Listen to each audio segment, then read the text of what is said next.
നമസ്കാരം. ശ്രീമദ് ഭാഗവതം മൂലം പ്രഭാഷണം ഭാഗം 278 278. ഓം ഗം ഗണപതയേ നമ. ഓം സം സരസ്വതേ സ്വാഹ. ഓം ശ്രീ ഗുരുഭ്യോ നമ. ഓം ശ്രീ രംഗനാഥ ശർമ്മണേ നമ.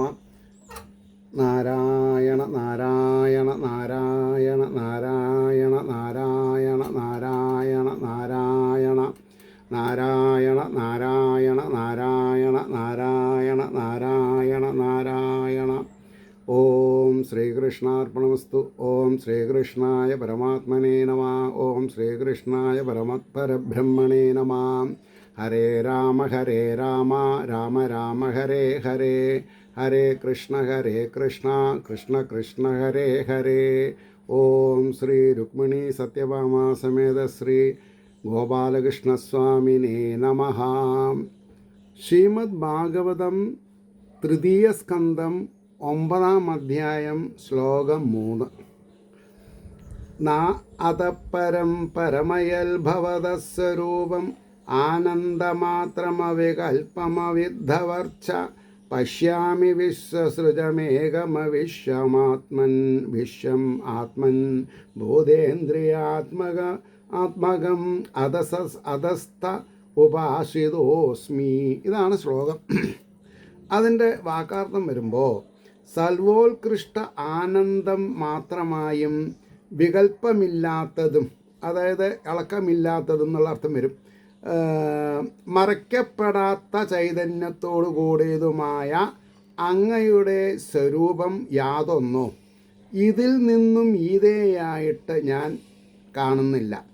ലോകവിലക്ഷണവും ലോകത്തിൻ്റെ നിമിത്ത കാരണവും ഭൂതങ്ങളുടെയും ഇന്ദ്രിയങ്ങളുടെയും സ്വരൂപമായിരിക്കുന്നതും ഒന്നുമാത്രമായിരിക്കുന്നതുമായ നിന്തിരുവടിയുടെ ഈ രൂപത്തെ ഉപാശ്രയിക്കുന്നവനായി ഭവിക്കുന്നേ. എനിക്ക് വേറെ നിവൃത്തിയില്ല എന്നാണ് പറഞ്ഞതിൻ്റെ താല്പര്യം. അതിൻ്റെ ഭാവാർത്ഥം എങ്ങനെയാണ് പറയുക? അല്ലയോ പരമോത്കൃഷ്ടനായ പരമാത്മാവായുള്ളവനെ, ആനന്ദമാത്രവും ജാതി വ്യക്തി എന്നിങ്ങനെയുള്ള ഭേദകൽപ്പനയില്ലാത്തതും.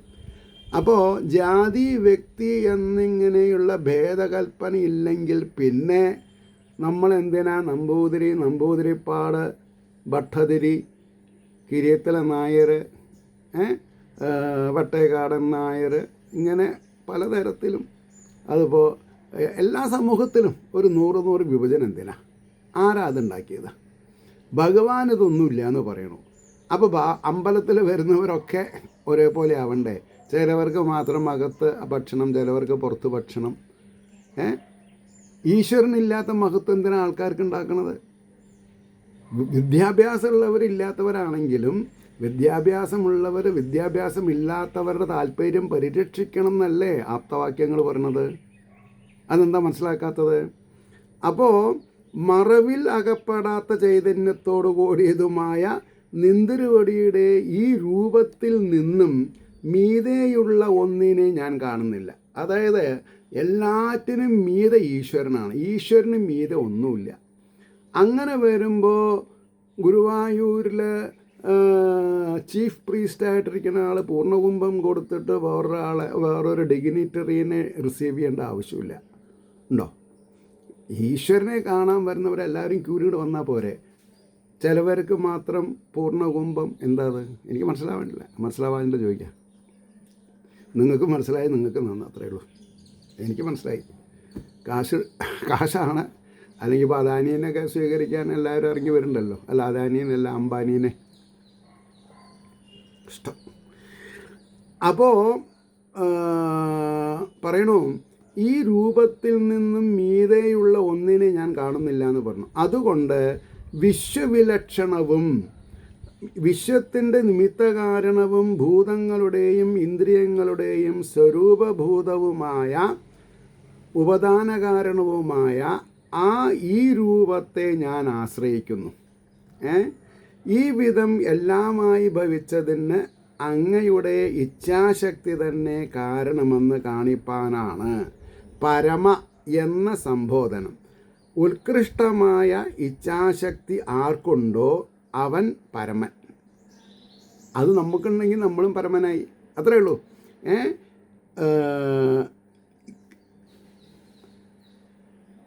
അതായത് ഈ വിധം എല്ലാമായി ഭവിച്ചതിന് അങ്ങയുടെ ഇച്ഛാശക്തി തന്നെ കാരണമെന്ന് കാണിപ്പാനാണ് പരമ എന്ന സംബോധനം. പര എന്ന് പറഞ്ഞാൽ ഉത്കൃഷ്ടമായ, മാ ഇച്ഛാശക്തി ആർക്കുണ്ടോ അവൻ പരമൻ. അപ്പോൾ ഉത്കൃഷ്ടമായ ചൈതന്യം ആർക്കുണ്ടോ അവൻ പരമാത്മ. അങ്ങനെയാണ് അർത്ഥം പറയാം. ഈ വിശേഷണങ്ങൾ അന്യോന്യ വിരുദ്ധങ്ങളെന്ന് തോന്നുന്ന കാര്യങ്ങളെ ഘടിപ്പിക്കുവാൻ സമർത്ഥനെന്ന് കാണിക്കുന്നു. ഇനി 4-ാമത്തെ ശ്ലോകം എന്താ പറയുന്നത്? തദ്വായിദം ഭുവനമംഗളമംഗളായ ധ്യാനേസ്മനോ ദർശിതം തൗപാസകാനാം തസ്മൈ നമോ ഭഗവതേ അനുവിധേമ തുഭ്യം യോ അനാദൃതോ നരകഭാഗ്ഭിരസത്പ്രസംഗൈ. അതിൻ്റെ വാക്കാർത്ഥം നോക്കുക. ലോകത്തിൻ്റെ മംഗളരൂപ അങ്ങയുടെ ഉപാസകന്മാരായ ഞങ്ങളുടെ അഭ്യുദയത്തിനായിട്ട്, അതായത് നമ്മളുടെ അഭ്യുദയം എന്ന് പറഞ്ഞാൽ നമ്മുടെ പ്രോഗ്രസ്, അഭിവൃദ്ധിക്കായിക്കൊണ്ട് ധ്യാനത്തിൽ ദർശിക്കപ്പെട്ട ഈ രൂപം, ആ രൂപം തന്നെ അസത്തുക്കളോട് ചേർച്ച ഉള്ളവരായ നരകത്തെ അനുഭവിക്കാൻ പോകുന്നവരാൽ യാതൊരുവൻ ആദരിക്കപ്പെടുന്നില്ലയോ.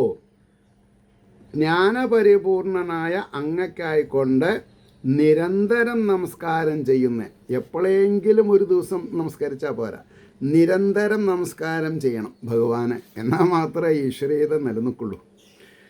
അതിൻ്റെ ഒരു ഭാവാർത്ഥം പറയണു. ലോകങ്ങളുടെ മംഗളരൂപനായ ഹേ ഭഗവൻ, അങ്ങയുടെ ഉപാസകന്മാരായ ഞങ്ങൾക്ക് ശ്രേയസ് ഉണ്ടാവാനായിക്കൊണ്ട് ധ്യാനാവസരത്തിൽ കാട്ടിത്തന്നതായ ഈ സ്വരൂപം വേദത്തിൽ പറഞ്ഞിരിക്കുന്ന സച്ചിദാനന്ദാത്മകമായ ആ പരമാർത്ഥ സ്വരൂപം തന്നെ. നിഷിദ്ധങ്ങളായ ശബ്ദാദി വിഷയങ്ങളെ അധികം ആഗ്രഹിച്ച് അവയോടും വിഷയാസക്തന്മാരായ അസജ്ജനങ്ങളോടും ചേർച്ചയുള്ളവൻ നരകത്തിൽ പ്രവേശിപ്പാനുള്ളവരാകയാൽ അവർ മാത്രം അങ്ങയെ ആദരിക്കാതിരിക്കും എന്ന് പറഞ്ഞാൽ എന്താ അർത്ഥം? ആര് ഈശ്വരോപാസന ചെയ്യുന്നു അവരൊക്കെ രക്ഷപ്പെടുന്നു. ഈശ്വരോപാസന ചെയ്യാത്തവർ കാശ് ഭണ്ഡാരത്തിലിട്ടത് കൊണ്ടോ കാശ് കമ്മറ്റിക്കാർക്ക് പേരും പ്രസക്തിക്കും വേണ്ടി കൊടുത്തത് കൊണ്ടോ രക്ഷപ്പെടുന്നില്ല. നരകത്ത് പോകേണ്ടവർ കർമ്മം കൊണ്ടാണ് നരകത്ത് പോകുന്നത്. ഇത് മനസ്സിലാക്കാതെ കണ്ട് അമ്പലങ്ങളിൽ ഞാൻ ചെയർമാനാവണം, ഞാൻ ട്രഷറർ ആവണം, ഞാൻ സെക്രട്ടറി ആവണം എന്ന് പറഞ്ഞ് കലാശം കാണിക്കുന്നവരെ എനിക്ക് പുച്ഛാണ്, ഭാഗവതത്തിനും. മനസ്സിലായില്ലേ? അപ്പോൾ ഞങ്ങളുടെ പരിപൂർണ ജ്ഞാനസ്വരൂപനായ ആ നിന്തിരുവടിയെ നിരന്തരം നമസ്കരിക്കുന്നു. 5-ാമത്തെ ശ്ലോകം പറയുന്നു. ഏതു ത്വദീയ ചരണാംബുജകോശഗന്ധം ജിഘ്രന്തി കർണവിവരേഷു ദിവാതനീതം ഭക്ത്യാ ഗൃഹീത ചരണപരയാ ച തേഷാം ന പൈഷിനാഥ ഹൃദയാംബുരുഹാൽ സ്വപുംസാം. അതിൻ്റെ വാക്കാർത്ഥം എന്താ പറയണത്? വേദങ്ങളാകുന്ന കാറ്റിനാൽ സമീപം പ്രാപിക്കപ്പെട്ട നിന്തിരുവടിയുടെ പാദപത്മഗന്ധത്തെ ശ്രോത്രദ്വാരങ്ങളിൽ കൂടെ യാതൊരുത്തരാവട്ടെ ഉൾക്കൊള്ളുന്നുവോ? ഉത്കൃഷ്ടമായ പരമപ്രേമത്താൽ ഗ്രഹിക്കപ്പെട്ട പാദത്തോടു കൂടിയ അങ്ങ്, ഹേ രക്ഷിതാവേ, തൻ്റെ ആളുകളുടെ മനസ്സാകുന്ന താമരയിൽ നിന്ന്, താമര അല്ല മനസ്സാകുന്ന താമര എന്നാണ് പറഞ്ഞത്, അല്ലെങ്കിൽ താമരയാകുന്ന മനസ്സ്, അങ്ങനെ ആയാലും കുഴപ്പമില്ല, നിന്നും വിട്ടുപോകുന്നില്ല. പറഞ്ഞ വിഷയമില്ലേ? താമര അല്ല, താമരയാകുന്ന മനസ്സ്, മനസ്സാകുന്ന താമര. ഹൃദയപത്മം എന്ന് പറഞ്ഞാൽ ഹൃദയത്തിൽ പത്മം ഉണ്ടെന്നല്ല, പത്മത്തിൻ്റെ രൂപത്തിൽ നിർമ്മലമായിട്ടുള്ളതെന്ന് അർത്ഥം പറയണം. അപ്പോൾ നിർമ്മലം അതാണ് പ്രധാനം, നിർമ്മലം. ഇനി അതിൻ്റെ ഭാവാർത്ഥം പറയണു, അസത് സംഗതികൾ നരകത്തിൽ പ്രവേശിക്കുന്നു എന്ന് കാണിച്ചതിൽ പിന്നെ ഭഗവത് സംഖ്യകൾ ഭഗവാനോട് ചേരുന്നു. അപ്പോൾ ഈ സംഖ്യ എന്നുള്ള പേര് വളരെ പ്രസിദ്ധമാണ് കേട്ടോ, ഇപ്പോഴല്ല മുമ്പ് തന്നെ.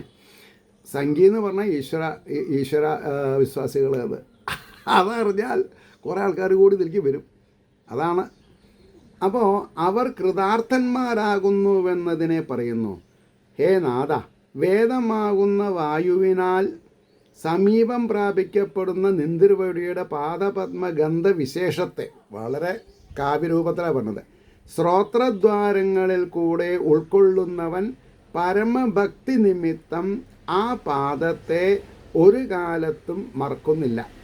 അങ്ങും അവർ സ്വജനങ്ങളാണെന്നുള്ള കരുണ നിമിത്തം അവരുടെ ഹൃദയകമലത്തെ ഉപേക്ഷിച്ച് മറ്റെങ്ങും പോകുന്നില്ല.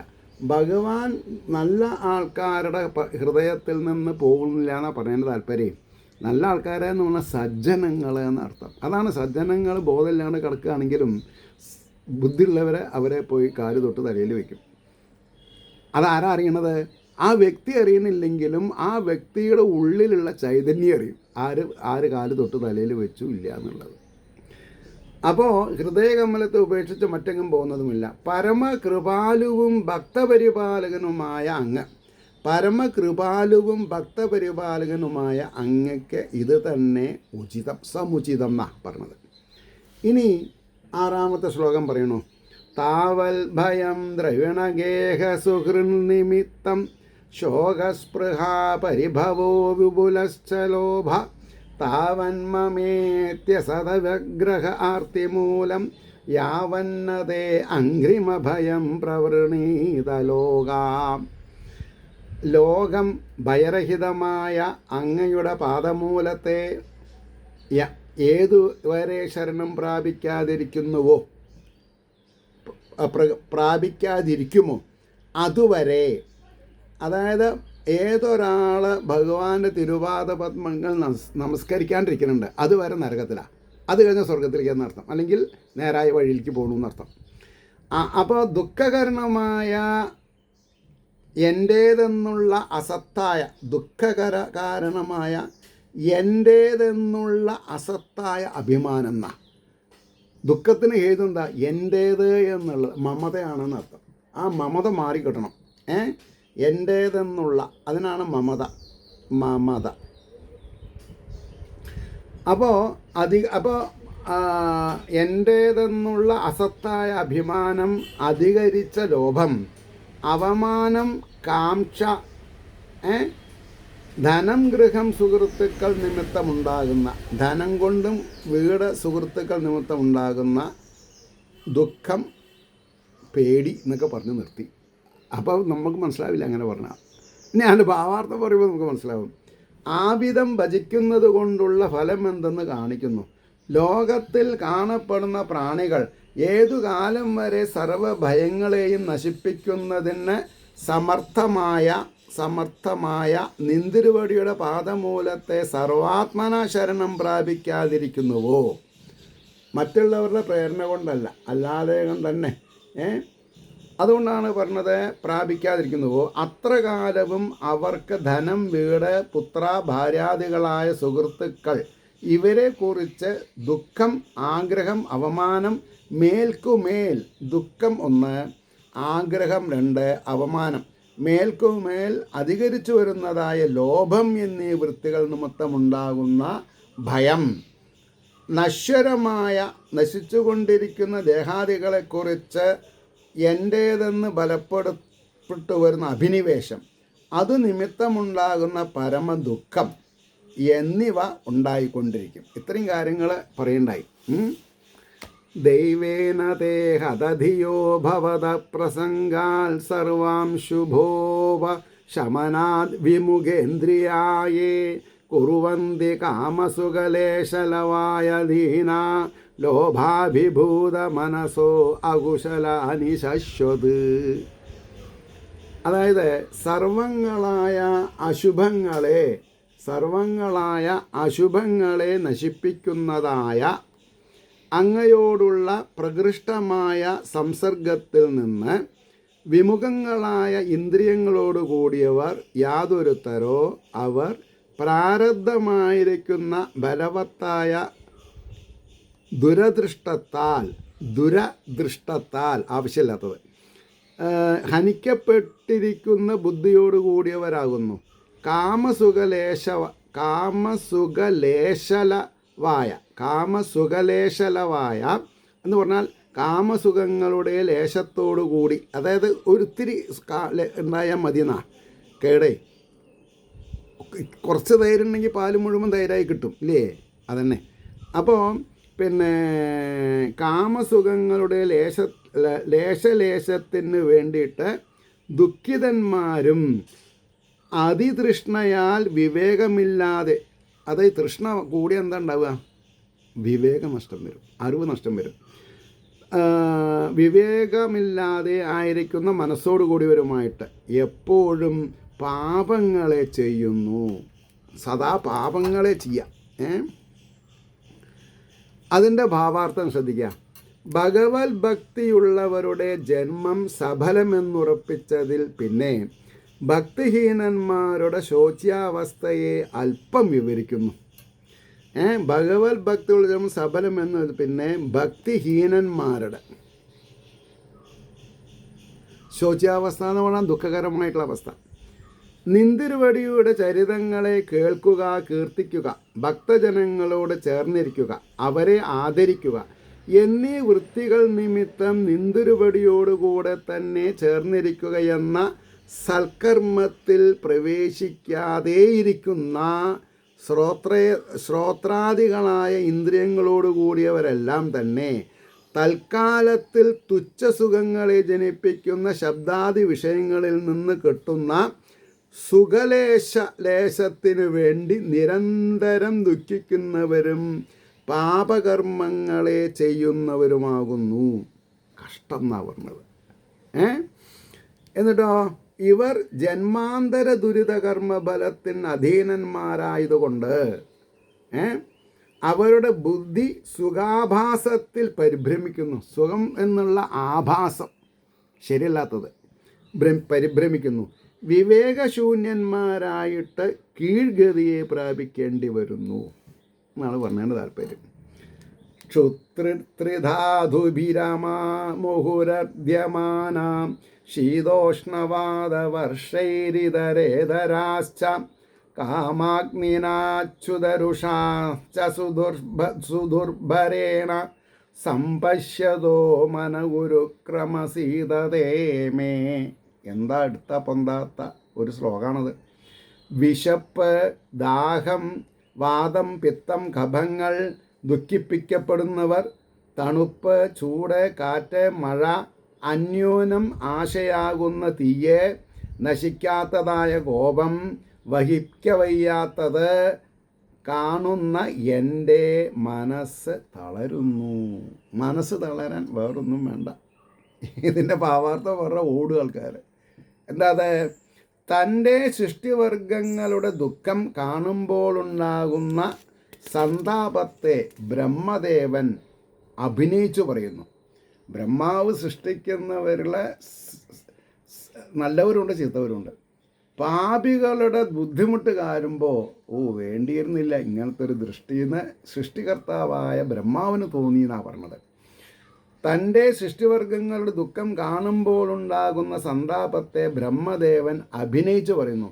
ഹേ മഹാപരാക്രമശാലിയായ ദേവ, ആരെ? മഹാവിഷ്ണു. വിശപ്പ്, ദാഹം, ശോകം, മോഹം, ജരാ, മൃത്യു. വിശപ്പ്, ദാഹം, ശോകം, മോഹം, ജരാ, മൃത്യു. 6 ആൾക്കാരാ. കാമക്രോധ മത മത്സര ലോഭ ഭയ എന്ന് പറയുന്ന മാതിരിയാണിത്. വിശപ്പ്, ദാഹം, ശോകം, മോഹം, ജരാ, മൃത്യു എന്നു പേരുള്ള ഷഡൂർമികളാലും, ഷഡൂർമികൾ 6 വൈര്യം ഉള്ളവർ, വാതം പിത്തം കഫം എന്ന് പറയപ്പെടുന്ന 3 ധാതുക്കളാലും തണുപ്പ് ചൂട് കാറ്റ് മഴ എന്നിവയാലും അന്യോന്യം ബന്ധപ്പെട്ടിരിക്കുന്ന ഭാര്യാപുത്രാദികളാലും നിരന്തരം ക്ലേശിച്ചു കൊണ്ടിരിക്കുന്ന ആൾവേസ് ക്ലേശിച്ചു കൊണ്ടിരിക്കുന്ന എൻ്റെ ഈ സന്താനങ്ങളെ കാണുമ്പോൾ ഹേ ദേവ എൻ്റെ മനസ്സ് തളരുന്നു. അതാണ് സജ്ജനങ്ങൾക്ക് മറ്റുള്ളവരുടെ ദുഃഖം വളരെ വൈഷമ്യമുണ്ടാക്കുന്നതാണ്. അപ്പോൾ അങ്ങയെ ഭജിച്ച് സന്താപസമുദ്രത്തിൽ നിന്ന് കരകയറുവാൻ പ്രാരബ്ധം ഇവരെ അനുവദിക്കുന്നില്ലല്ലോ എന്ന് വിചാരിച്ച് ഞാൻ വ്യസനിക്കുന്നു എന്നാണ്. അതായത് പ്രാരബ്ധം തീർന്ന് രക്ഷപ്പെടാൻ സാധിക്കണില്ല അവർക്ക്. 9ാമത്തെ ശ്ലോകം.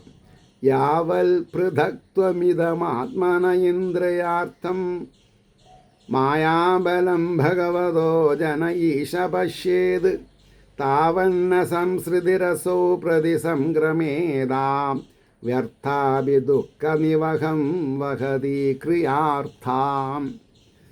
ഈശ്വര, ഇന്ദ്രിയങ്ങൾ, ആകാശാദി പദാർത്ഥങ്ങൾ എന്നിങ്ങനെ കാണപ്പെടുന്ന ഭേദഭാവത്തെ ഭഗവാനിൽ നിന്ന് ഭിന്നമായിട്ട് ഏതുവരെ ജനം കാണുമോ അതുവരെ ദുഃഖസമൂഹത്തെ വഹിച്ചിരിക്കുന്ന, അതുവരെ ദുഃഖം നിഷ്ഫലമായ ക്രിയാഫലത്തോടുകൂടിയ ഈ സംസാരം നശിക്കയില്ല. ദുഃഖങ്ങൾക്ക് അവധി കൊടുക്കണമെന്നുണ്ടെങ്കിൽ ഈശ്വരനിൽ ഭക്തി കൂടണം. അപ്പോൾ ഈ വാക്കാർത്ഥം കഴിഞ്ഞു കേട്ടോ. പക്ഷെ ഭാവാർത്ഥം കുറച്ച് ജാസ്തി ഉണ്ട്. അവിടെയാണ് ഈ ആഖ്യാനത്തിൻ്റെ താല്പര്യം കിടക്കുന്നത്. വിശപ്പ്, ദാഹം മുതലായവ കൊണ്ടുള്ള ദുഃഖങ്ങൾ ആത്മാവിനെ ബാധിക്കയില്ലല്ലോ. അവ പ്രാണധർമ്മങ്ങളല്ലേ, അതിനാൽ ദുഃഖത്തിന് കാരണമില്ലല്ലോ എന്നുള്ള പൂർവപക്ഷത്തിന് സമാധാനം. ഹേ ഈശ്വര, നിന്തുരുവടിയുടെ ഇച്ഛാസ്വരൂപിണിയായ മായ ആകാശാദിഭൂതങ്ങളായിട്ടും ചക്ഷുരാദികളായ ഇന്ദ്രിയങ്ങളായിട്ടും പരിണമിച്ചു. ഇത് വളരെ ഇമ്പോർട്ടൻ്റ് ആയിട്ടുള്ളൊരു ശ്ലോക. എന്താ? നമ്മൾ ബഹുമാനിക്കപ്പെടുന്നവരാണ് ഈ പഞ്ചഭൂതങ്ങൾ. പക്ഷേ ബുദ്ധിയില്ലാത്തവർക്ക് ഈ പഞ്ചഭൂതങ്ങളുടെ ഗുണങ്ങളിൽ നിന്ന് അധപ്പതനുണ്ടാവും. കാണുക, കേൾക്കുക ഒക്കെ ഗുണങ്ങളുണ്ട്. ഈ പഞ്ചഭൂതങ്ങളെ കൊണ്ടാണ് ശരീരം ഉണ്ടാക്കിയിട്ടുള്ളത്. പക്ഷേ അതിൽ നെഗറ്റിവിറ്റി കൂടിയാൽ നമ്മുടെ ഉള്ളിലുള്ള പോസിറ്റിവിറ്റി ഇല്ലാണ്ടാവും. ശ്രദ്ധിച്ചോളൂ. ഇവിടെ ഞാൻ ഒന്നുകൂടി പറയാം. നിന്തിരുവടിയുടെ ഇച്ഛാസ്വരൂപിണിയായ മായ ആകാശാദിഭൂതങ്ങളായിട്ടും 5 ചക്ഷുഷാദി ഇന്ദ്രിയങ്ങളായിട്ടും പരിണമിച്ചു. അവയുടെ സംയോഗം നിമിത്തം ദേഹങ്ങളുണ്ടായി. ഇവയെല്ലാം നിന്തിരുവടിയിൽ നിന്ന് ഭിന്നങ്ങൾ തന്നെ എന്നുള്ള തെറ്റായ വിചാരം, ഭേദഭാവന ഏതുകാലത്തും വരെ ജനങ്ങൾക്കുണ്ടായിരിക്കുമോ ആ കാലം വരെ ശരീരാദികളിൽ ആത്മാഭിമാനം നിമിത്തം ജനനമരണരൂപമായ സംസാരം നശിക്കുകയില്ല. പുണ്യപാപരൂപങ്ങളായ കർമ്മങ്ങളും അവയുടെ ഫലങ്ങളും ജീവാത്മാക്കളെ വിട്ടുപിരികയില്ല. അതുകൊണ്ട് ആത്മാവ് നിത്യാനന്ദ സ്വരൂപനല്ലേ, ദുഃഖമെങ്ങനെയിരിക്കുന്നു എന്ന് വാദിച്ചിട്ട് ഫലമില്ല. ഭക്തി കൊണ്ട് മായാബാധ നശിക്കണം. ഭക്തി കൊണ്ട് മായാബാധ നശിക്കണം. എന്നാൽ മാത്രമേ ആത്മാവിൻ്റെ നിത്യാനന്ദ സ്വരൂപം അനുഭവപ്പെടുകയുള്ളൂ. അതിന് മെഡിക്കൽ ഷോപ്പ് പോയാൽ കിട്ടില്ല, റിസോർട്ട് പോയാൽ കിട്ടില്ല, ക്ഷേത്രങ്ങളിൽ പോയാൽ കിട്ടില്ല. ഭക്തി വളരണം. ഭക്തി ഗൃഹം, ഭാര്യ, പുത്ര, കളത്രാദികളായിരിക്കരുത്, ഭഗവാനിലായിരിക്കണം. അത് സാധിക്കണവരൊക്കെ രക്ഷപ്പെടും, ഇല്ലാത്തവർ രക്ഷപ്പെടില്ല. ഭക്തി കൊണ്ട് മായാബന്ധം നശിക്കും. എന്നാൽ മാത്രമേ ആത്മാവിൻ്റെ നിത്യാനന്ദ സ്വരൂപം അനുഭവപ്പെടുകയുള്ളൂ. അതുവരെ ക്ലേശം തന്നെ ഫലം. കർമ്മം കൊണ്ട് ദുഃഖം നശിക്കുകയില്ല എന്ന് സാരം. അതായത് കർമ്മം കൊണ്ട് പരിഹാരം ചെയ്തത് കൊണ്ട് ദുഃഖം നശിക്കില്ല. മനസ്സ് വെച്ച് മനസ്സിനെ ദുഃഖത്തിൽ നിന്ന് പറിച്ചെടുക്കാൻ സാധിക്കണം. എന്നിട്ട് ഭക്തിയിൽ ലയിപ്പിക്കണം. എന്നാൽ ശരിയായി. അപ്പോൾ 10ാമത്തെ ശ്ലോകം നോക്കൂ. അന്യാപൃതാർത്ഥകരണ നിശയാനാം നാനാമനോരഥതിയാക്ഷണഭഗ്നനിദ്രാം ദൈവാഹതാർത്ഥരചനാ ഋഷയോപി ദേവാം യുഷ്മൽ പ്രസംഗവിമുഖ ഇഹ സംസരന്തി. അതായത് ഈ ശ്ലോകത്തിന് എങ്ങനെ അർത്ഥം പറയുക എന്ന് ചോദിക്കുകയാണെങ്കിൽ, അങ്ങയുടെ പ്രസംഗത്തിൽ താല്പര്യമില്ലാത്തവരായ ഋഷികൾ കൂടെ ഹേ ഈശ്വര പകൽ സമയത്തിൽ വ്യാപരിക്കപ്പെട്ടും ക്ഷീണിച്ചുമിരിക്കുന്ന ഇന്ദ്രിയങ്ങളോടുകൂടിയവരായിട്ടും രാത്രിയിൽ ശയിക്കുന്നവരായാലും അനേകമാതിരി മനോരഥങ്ങളോടുകൂടിയ ബുദ്ധിവൃത്തിയാൽ അനേകമാതിരി മനോരഥങ്ങൾ, മനസ്സ് പല പല രഥങ്ങളിൽ കയറാൻ പാടില്ല എന്നാണ് പറഞ്ഞത്. ക്ഷണത്തിൽ നശിപ്പിക്കപ്പെട്ട നിദ്രയോടുകൂടിയവരായിട്ട് ദൈവത്താൽ ഏറ്റവും നശിപ്പിക്കപ്പെട്ട അർത്ഥസമ്പാദന വ്യാപാരങ്ങളോട് കൂടിയവരായിട്ട് ഈ ലോകത്തിൽ ജനന മരണ ദുഃഖത്തിലകപ്പെടുന്നു. വളരെ ഇമ്പോർട്ടൻ്റാണ് ഈ ശ്ലോകം. എങ്ങനെ? ശാസ്ത്രാഭ്യാസം നിമിത്തമുണ്ടാകുന്ന സംസ്കാരമില്ലാത്തവർക്കല്ലയോ ഇപ്രകാരമുള്ള ദേഹാഭിമാനം നിമിത്തമുണ്ടാകുന്ന സംസാരം അനുഭവപ്പെടുന്നത്? സംസ്കാരമുള്ളവർക്ക് ഇല്ല, ശാസ്ത്രാദികളെ അഭ്യസിക്കുന്നവർക്കില്ലല്ലോ എന്ന സമാധാനത്തിനും വഴിയില്ല എന്ന് കാണിക്കുന്നു. ശാസ്ത്രാദികളെ അഭ്യസിക്കുന്നവർക്ക് ഇല്ലല്ലോ എന്ന സമാധാനത്തിന് വഴിയില്ല എന്ന് കാണിക്കും. വേദങ്ങളും ശാസ്ത്രങ്ങളും നന്നായി പഠിച്ചവരും മന്ത്രങ്ങളെ കണ്ടുപിടിക്കാൻ തക്ക വൈഭവമുള്ളവരുമായ ഋഷികളായാലും ഫലമില്ല. കഥാശ്രവണാദി ഭഗവത് ഭക്തിപരന്മാരല്ലാതെ വന്നാൽ അവരും ജന്മമരണാദി ക്ലേശങ്ങളെ അനുഭവിക്കുക തന്നെ വേണം. എത്ര ഉയർന്നിട്ടും കാര്യമില്ല. അവരുടെ മനസ്സ് പകൽ സമയങ്ങളിൽ കുടുംബഭരണാദികളിൽ താല്പര്യമുള്ളതായി വരുമ്പോൾ അതിനു ഉചിതമായ പലവിധ വ്യാപാരങ്ങളിൽ ഏർപ്പെടും. അതുനിമിത്തം ഇന്ദ്രിയങ്ങൾ തളരും. രാത്രിയിൽ വിശ്രമത്തിനായിട്ട് ശയിച്ചാലും പലമാതിരി മനോരഥങ്ങളിൽ വ്യാപരിക്കുന്ന ബുദ്ധി നിമിത്തം ദൃഢനിദ്ര കൂടി സിദ്ധിക്കാതെ വ്യസനിക്കും. യാദേവി സർവഭൂതേഷു നിദ്രാരൂപേണ സംസ്ഥിത. നമസ്തസ്യേ നമസ്തസ്യേ നമസ്തസ്യേ നമോ നമഃ. വഴങ്ങില്ല, നിദ്ര വരില്ല. അപ്പോൾ ഭാര്യാപുത്രാദികളെ സംരക്ഷിപ്പാൻ വേണ്ടി ധനാദി പദാർത്ഥങ്ങളെ സമ്പാദിപ്പാൻ ചെയ്യുന്ന പരിശ്രമങ്ങളൊക്കെ പലപ്പോഴും നിഷ്ഫലമായി ഭവിക്കും. അതുകൊണ്ട് ശാസ്ത്രാഭ്യാസം കൊണ്ട് മാത്രം ഫലം സിദ്ധിക്കുകയില്ല. ഭക്തി വർദ്ധിക്കുക തന്നെ വേണം. ഭഗവാനോടുള്ള ഭക്തി വർദ്ധിക്കണം. എന്നാൽ മാത്രമേ സംസാര നിവൃത്തി ജീവന് സിദ്ധിക്കുകയുള്ളൂ എന്നാണ് പറഞ്ഞതിൻ്റെ താല്പര്യം. അങ്ങനെയിരിക്കുന്ന ആ ശ്രീഹരിയുടെ അനുഗ്രഹാശിസ്സുകൾ എല്ലാവർക്കും സദാസമയവും ഉണ്ടാവട്ടെ എന്ന് പ്രാർത്ഥിക്കുന്നതിനോടൊപ്പം ലോകാ സമസ്ത സുഖിനോ ഭവന്തു ആയിരിക്കട്ടെ നമ്മുടെ പ്രാർത്ഥന എന്ന് സ്മരിച്ചുകൊണ്ട് വാക്കുകൾ ഉപസംഹരിക്കുന്നു. നാളെ കാണാം. നമസ്കാരം.